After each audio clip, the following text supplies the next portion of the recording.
Hello friends, तो आज से मैं कुछ मूवीज़ को भी एक्सप्लेन करना शुरू कर रहा हूँ। आई होप कि आपको मूवीज़ की एक्सप्लेनेशन भी पसंद आएगी। और आज हम जिस मूवी को एक्सप्लेन करने वाले हैं उसका नाम है द साइलेंस। मूवी की शुरुआत में हमें कुछ वर्कर्स को दिखाया जाता है जो कि यहाँ पर कुछ काम कर रहे थे। तभी उन्हें गुफा के अंदर किसी अजीब सी क्रीचर की आवाज़ आने लगती है। वो लोग देखते हैं कि बैट यानी चमगादड़ जैसे दिखने वाले ये क्रिएचर्स इन लोगों के ऊपर अटैक कर देते हैं और देखते ही देखते ये क्रिएचर्स सभी वर्कर्स को मार देते हैं। इसके बाद ये सारे क्रिएचर गुफा से बाहर निकल जाते हैं। इसके बाद हमें एक लड़की दिखाई जाती है जिसका नाम एलिस होता है। ये लड़की अपने कानों से कुछ भी सुन नहीं सकती थी, तो आसपास के लड़के उसे परेशान करते रहते थे। वो अपनी फैमिली से इशारों में बात किया करती थी। इसके बाद हमारी स्क्रीन नाइट में शिफ्ट होती है जहाँ एलिस अपने पूरी फैमिली के साथ खाना खा रही होती है। तभी उनकी टीवी पे एक न्यूज आती है कि पूरी यूनाइटेड स्टेट में कुछ अजीब से क्रीचर्स आ गए हैं जिन्होंने बहुत ज्यादा तबाही मचाई है और लोगों को मारकर खा रहे हैं।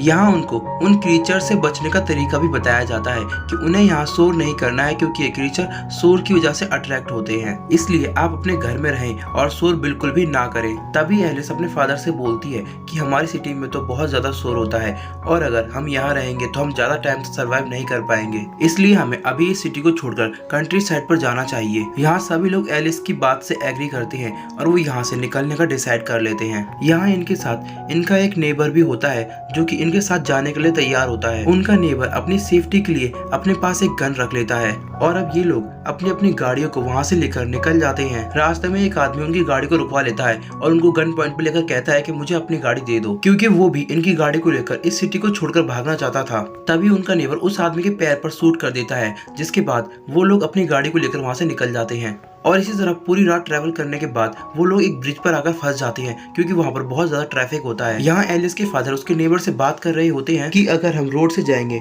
तो हम कभी भी जल्दी वहाँ तक नहीं पहुँच पाएंगे। इसके बाद ये लोग एक जंगल के इलाके से जाने का डिसाइड करते हैं, लेकिन तभी एक हिरन के झुंड को बचाते हुए उनके नेबर की गाड़ी का एक्सीडेंट हो जाता है और यहाँ उनका नेबर बहुत ही ज्यादा इंजर्ड हो जाता है। यहाँ एलिस और एलिस के फादर उसकी हेल्प करने के लिए वहाँ पर आते हैं, लेकिन तमाम कोशिशों के बाद भी वो उसको गाड़ी से बाहर नहीं निकाल पाते। तभी वो क्रीचर भी इनकी आवाज को सुनकर यहाँ पर आ जाते हैं और गाड़ी के ऊपर अटैक कर देते हैं। यहाँ एलिस के फादर सभी लोगों को बचाने के लिए उनको गाड़ी के अंदर बैठने के लिए बोलते हैं। वो लोग गाड़ी के अंदर बैठ तो जाते हैं, लेकिन उनके पास एक डॉग होता है जो कि बार बार भौंककर उन क्रीचर्स को अपनी ओर अट्रैक्ट कर रहा था। एलिस उस डॉग को शांत कराने की बहुत कोशिश करती है, लेकिन वो डॉग शांत नहीं होता और उस डॉग की आवाज सुनकर वो सारे क्रीचर कार के ऊपर अटैक कर देते हैं। और तभी उनका नेबर उनकी हेल्प करने के लिए वहाँ पर फायर करने लगता है, जिसकी आवाज सुनकर वो सारे क्रीचर उनकी कार को छोड़कर उसके नेबर की ओर आ जाते हैं और इसके बाद कुछ ही पलों में वो क्रीचर उस नेबर को भी मार देते हैं। लेकिन फिर उस डॉग की आवाज को सुनकर वो क्रीचर फिर से इनकी कार की ओर आने लगते हैं और अब एलिस के डैड को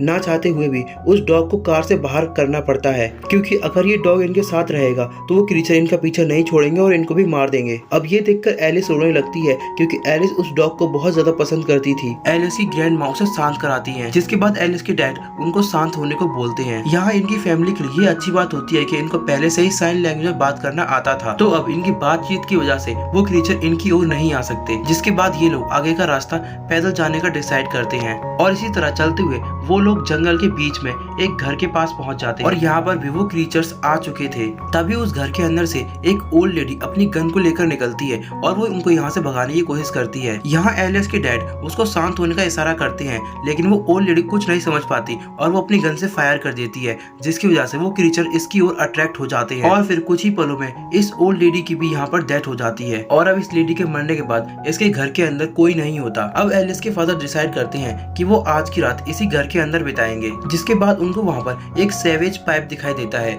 जिसके जरिए वो घर के अंदर घुसने का बोलते हैं। जहाँ एलिस के फादर सभी से बोलते हैं कि पहले मैं अंदर जा रहा हूँ और तुम लोग मेरे पीछे पीछे आना। यहाँ एलिस के फादर बोलते हैं मेरे इशारा करते ही तुम लोग अंदर आ जाना। अब जैसे ही एलिस और एलिस का ब्रदर अंदर घुसता है तो अंदर उनको बहुत ही पॉइजन वाला एक स्नेक दिखाई देता है, जिसे देखकर एलिस का भाई डर जाता है। लेकिन तभी वो क्रीचर उस स्नेक की आवाज को सुन लेता है और वो उस स्नेक के पास आ जाता है और उसे मारकर खा जाता है। अब वो सारे क्रीचर क्रीचर उस सेवेज पाइप की ओर बढ़ने लगते हैं। तभी एलिस के फादर को एक आइडिया आता है। वहाँ एलिस के फादर को एक क्रशर मशीन मिलती है जिसे वो ऑन कर देते हैं और सारे क्रीचर उस मशीन के अंदर जाकर मर जाते हैं और यहाँ ये लोग सेफली घर के अंदर एंटर हो जाते हैं। लेकिन यहाँ एलिस की मॉम को एक क्रीचर ने बहुत ही ज्यादा इंजर्ड कर दिया था और इसकी वजह से उसके पैर में इन्फेक्शन फैलने लगता है। अब यहाँ इन लोगों को इन्फेक्शन से बचने के लिए एंटीबायोटिक लानी थी, जिसके लिए नेक्स्ट मॉर्निंग एलिस और एलिस के फादर सिटी में जाते हैं। वहाँ पहुंचकर वो लोग देखते हैं कि पूरी सिटी वीरान पड़ी होती है, चारों ओर होती है तो बस खामोशी। इसके बाद ये लोग यहाँ पर एक मेडिकल शॉप को ढूंढते हैं।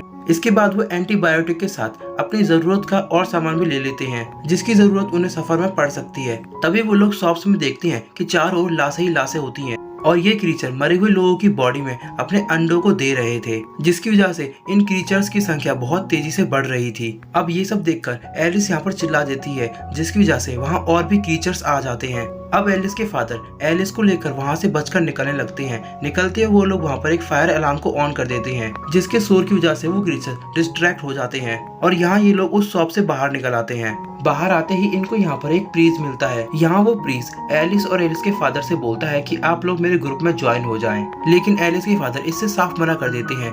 यहाँ हमें उस प्रीज को दिखाया जाता है, उसकी जुबान कटी हुई होती है। इसके बाद ये लोग अपनी जरूरत का सामान लेकर अपने घर पहुँच जाते हैं। तभी एलिस यहाँ अपने फ्रेंड से ऑनलाइन चैट कर रही होती है, जिससे उसे पता चलता है कि उसका फ्रेंड अभी जिंदा है, लेकिन उसके मदर फादर की डेथ हो चुकी है। साथ ही उसने कुछ लोगों के ग्रुप को ज्वाइन किया है जो कि नॉर्थ की ओर जा रहे हैं और पूरी सिटी में बस कुछ ही लोग हैं जो इसको सरवाइव कर पाए हैं। इसके बाद इंटरनेट से एलिस को ये पता चल जाता है कि इन क्रीचर से बचने के लिए इनको किसी ठंड वाले इलाके में जाना होगा, क्योंकि ये क्रीचर सर्दी को बर्दाश्त नहीं कर सकते। जिसके बाद एलिस ये बात सभी को बताती है कि हमें यहाँ से नॉर्थ की ओर जाना होगा जहाँ ठंड हो, इससे हमारे सर्वाइवल के चांसेस बढ़ जाएंगे। इसके बाद हमें फिर से उसी प्रीज को दिखाया जाता है जो कि इनके घर तक पहुंच चुका था और ये यहाँ आकर फिर से इनको अपना ग्रुप ज्वाइन करने के लिए बोलता है। असल में इस प्रीज को एलिस में इंटरेस्ट था और वो एलिस को अपने साथ लेकर एक किंग की तरह राज करना चाहता था। एलिस के फादर उसे बार बार मना करते हैं, लेकिन वो नहीं मानता। जिसके बाद एलिस के फादर गन लेकर आते हैं और उसे वहाँ से जाने के लिए बोलते हैं। गन को देखकर वो प्रीज अपने साथियों को लेकर वहाँ से चला जाता है। इसके बाद सीन नाइट में शिफ्ट होता है, जहाँ एक छोटी सी लड़की के घर के बाहर खड़ी होती है। वो लोग उस बच्ची को अकेला देखकर उसे घर के अंदर ले लेते हैं। जिसके बाद अचानक से वहाँ चारों ओर अलार्म बजने लगते हैं। असल में उस प्रीज ने इस लड़की को भेजा था और इस लड़की के चारों ओर सेलफोन लगे हुए थे जिसमें अलार्म बज रहे थे। यहाँ एलिस के फादर उन सभी सेलफोन्स को पानी में डालकर बंद करने की कोशिश करते हैं, लेकिन अब उन सेलफोन की आवाज की वजह से वो सारे क्रीचर अब इनके ऊपर अटैक करने लगे थे और इसी भगदड़ के बीच उस प्रीज के लोग एलिस को किडनैप कर लेते हैं। लेकिन एलिस की ग्रैंड मदर ये सब देख लेती है और वो उन लोगों के पैर को पकड़ लेती है, जिसके बाद वो वहाँ जोर जोर से चिल्लाने लगती है, जिसकी वजह से वो सभी क्रीचर्स उसकी ओर अट्रैक्ट होते हैं और यहाँ एलिस की ग्रैंड मदर एलिस की जान बचाने के लिए खुद की जान कुर्बान कर देती हैं। लेकिन यहाँ एलिस अपनी ग्रैंड मदर को देखकर रोने लगती है। अब एलिस के फादर भी एलिस के पास आ जाते हैं, लेकिन तभी वो प्रीज भी वहाँ आ जाता है, जो एलिस की गर्दन पर चाकू रखकर उसे डराने लगता है। लेकिन तभी एलिस के फादर उसे बहुत मारते हैं और इस मारपीट की वजह से वो प्रीज यहाँ पर मर जाता है। अब इसके बाद ये लोग यहाँ से नॉर्थ साइड की ओर निकल जाते हैं और ये लोग नॉर्थ की ओर पहुंच जाते हैं। अब इनके ग्रुप में केवल 4 ही लोग बचते हैं, जिसमें एलिस, एलिस के मदर फादर और उसका भाई होता है।